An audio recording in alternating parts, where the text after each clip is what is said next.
Welcome. Hello. Hi, nice to meet you. Nice to meet you too.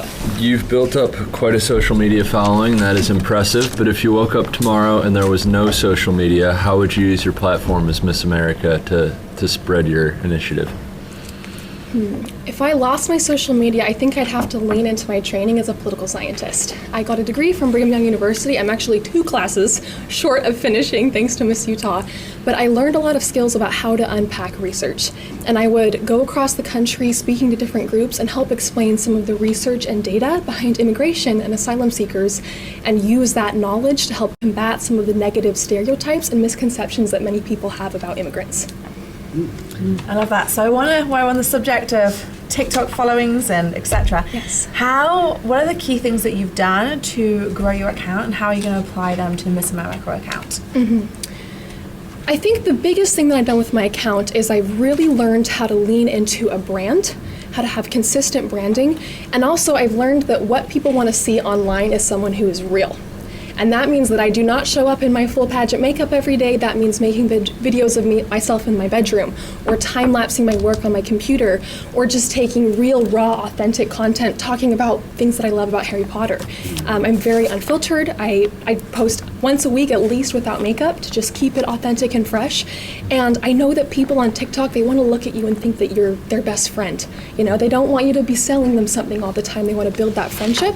And so in the role of Miss America, I would want to break down some of the misconceptions about, you know, the perfect pageant girl, and try to show up and show, hey, Miss America is just real. She's a raw, honest girl who's just trying to be her best and do something good in the world. So what do you, kind of leaning into that a little bit more, so the brand of Miss America that you want to portray, touch on it a little bit, go a little bit deeper, like what kind of stuff you're going to be discussing on social media and the messages that you want to get across. To me, Miss America is a professional development organization. I think it's one of the best incubators for women in politics, women in media, women in business. And I want to show the skills that I've gained through the Miss America organization. I was able to build a brand that netted $100,000 in the first 100 days, and we're about to pass our $1 million mark in revenue. And that is because of the skills that I learned from Miss America. Things like branding, things like being able to talk and communicate my ideas to a camera. I've been able to get my internship in political science because I got hired on the spot because I was in the top 5 at Miss Utah, and they knew what that meant. They knew how hard it is to achieve that. And so I would show young women, hey, if you want to launch into being a girl boss, you know, if you want to go have a professional career, go to Miss America and gain those skills as you compete for many years and become the best version of yourself.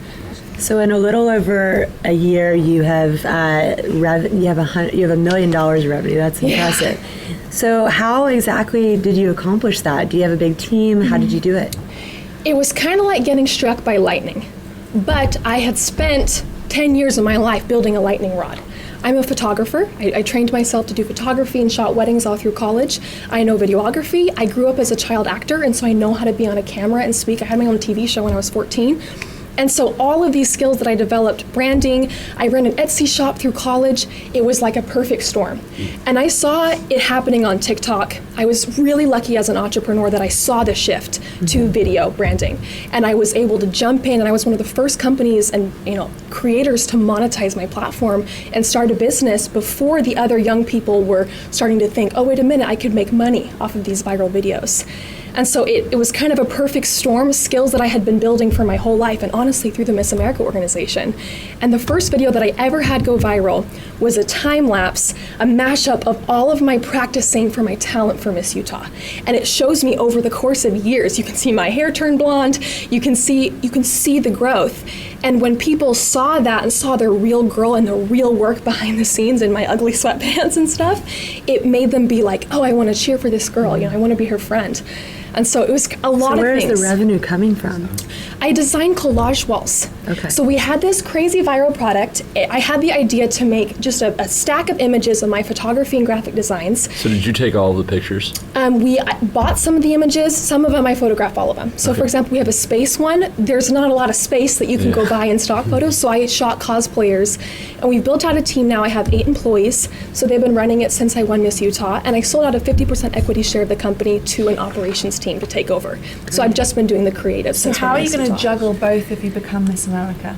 Luckily, I haven't done any operations for our company since winning, because about 2 months before, I offloaded all of that. I was still the public face of the brand, but I haven't done any work for Archive Sunday, my company, since winning. So I would just pass it off to the team. I trust them a lot. We've scaled back in what we've done.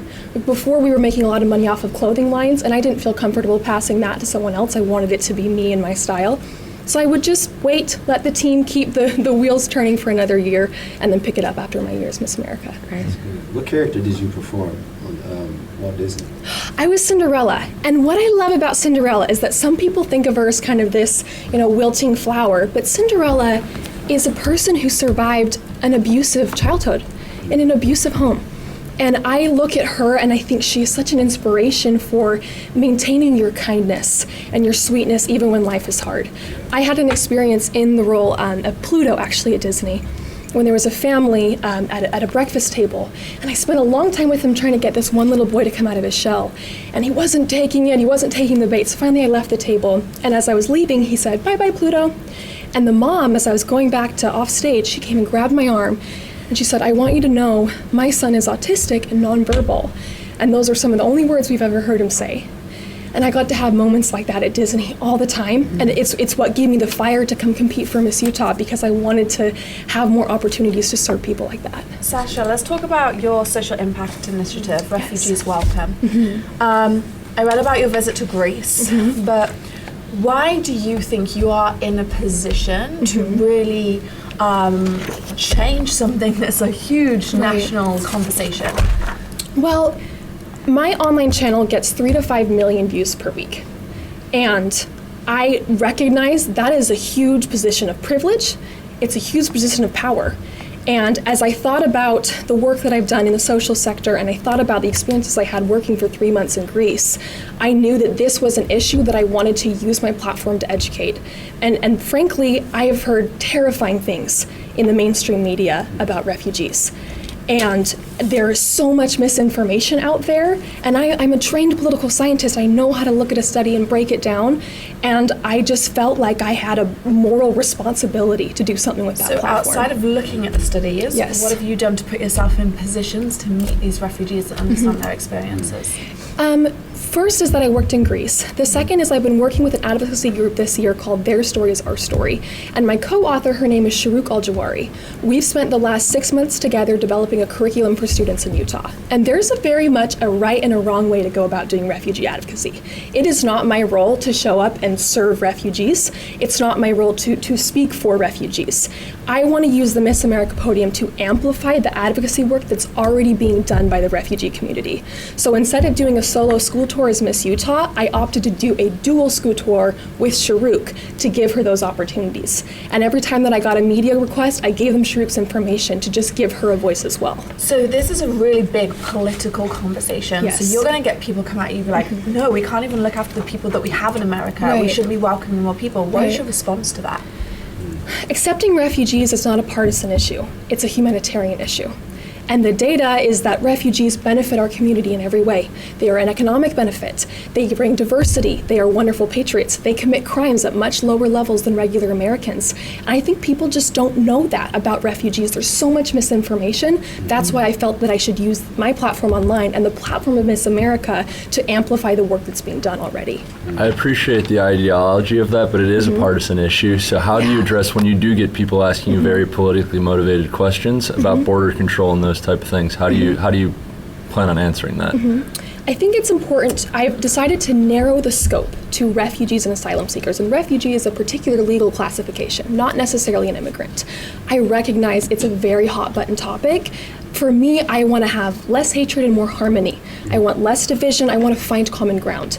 And so I think I would be looking towards the things that we can all agree on and help. And I think that welcoming refugees, which is a very low number, 11,000 last year, that is just a place that we could find common ground, even in a very heated debate about immigration. I love the idea that you want to bring unity to this topic. I think that's really powerful and obviously courageous as well. So right now at this moment, what are you doing? I'm sorry. 30 seconds for me. 30 seconds. Okay. Forget I about wish we had more time, I have worked so hard to develop a skill of branding and digital media. And I think that for the next 100 years of Miss America, she needs to solidify her online presence. In that role, I could be able to use my experience with advocacy and with building a brand to solidify the future of this organization financially, and also set an example for how to use this platform for advocacy to impact real political change. Thank you so much. Great, thank you. so much. Sasha. Great job. Have a great day, y'all. I see.